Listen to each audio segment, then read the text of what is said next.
The increasing flow of immigration to our country and the consequent increase in the number of foreign residents have led to the birth of a professional figure who is able to teach Italian to foreigners.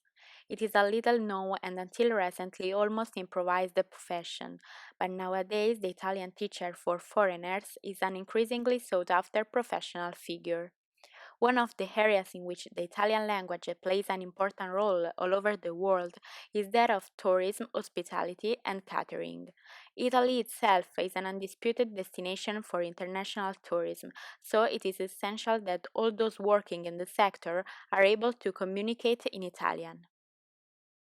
The basis of language teaching and learning is glottodidactics. There is the branch of linguistics dealing with the didactics of a language and in particular with the learning and development of the main language skills, comprehension, expression, reading and writing. It is an autonomous but at the same time very complex and interdisciplinary science, as it draws its knowledge from several scientific fields, such as language and communication sciences, psychological sciences, culture and society sciences, and education sciences. Although they may seem synonymous, the term glottodidactics should not be confused with the concept of language education. Language education, indeed, consists in activating the faculty of language, that is, the natural ability to acquire other languages in addition to the mother tongue. The main concepts of glottodidactics are essentially three: approach, method, and technique. The approach is the underlying philosophy of each glottodidactic proposal that identifies the objective of language teaching. The method is the implementation of an approach in terms of didactic procedures and operating models.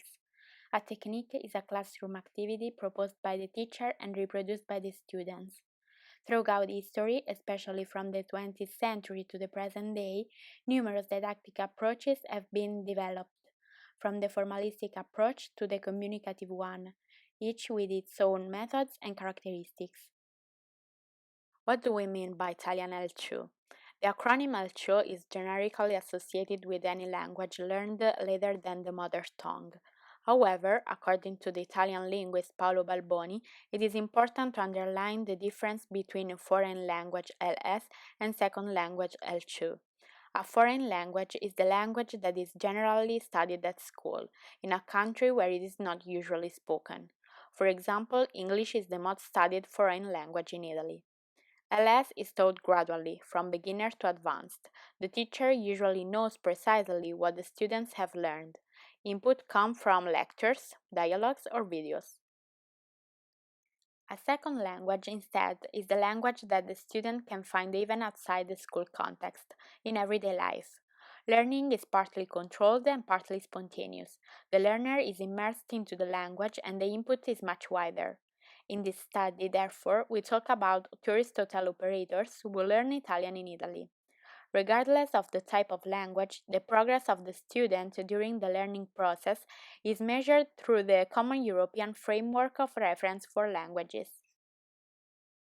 Teaching Italian as L2 requires knowledge, ability, and specialized competence, which is acquired thanks to a specific training and professional practice in the field. In addition to the possibility of getting a master's degree at university, there are also many certifications or cultural qualifications, such as the DITALS, attesting the competence in teaching Italian to foreigners. The Italian L2 teacher also knows the Italian culture and lifestyle and is able to propose these aspects according to the level of competence, interests, and psychological characteristics of the students. He is able to evaluate, adapt, and use teaching materials, as well as is able to justify his choices from a didactic point of view. The theoretical knowledge of glottodidactic methods and methodologies makes him more aware of his work.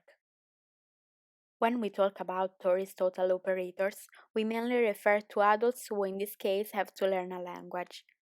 Just as pedagogy deals with children and adolescents, adult teaching and learning is the subject of a discipline called andragogy.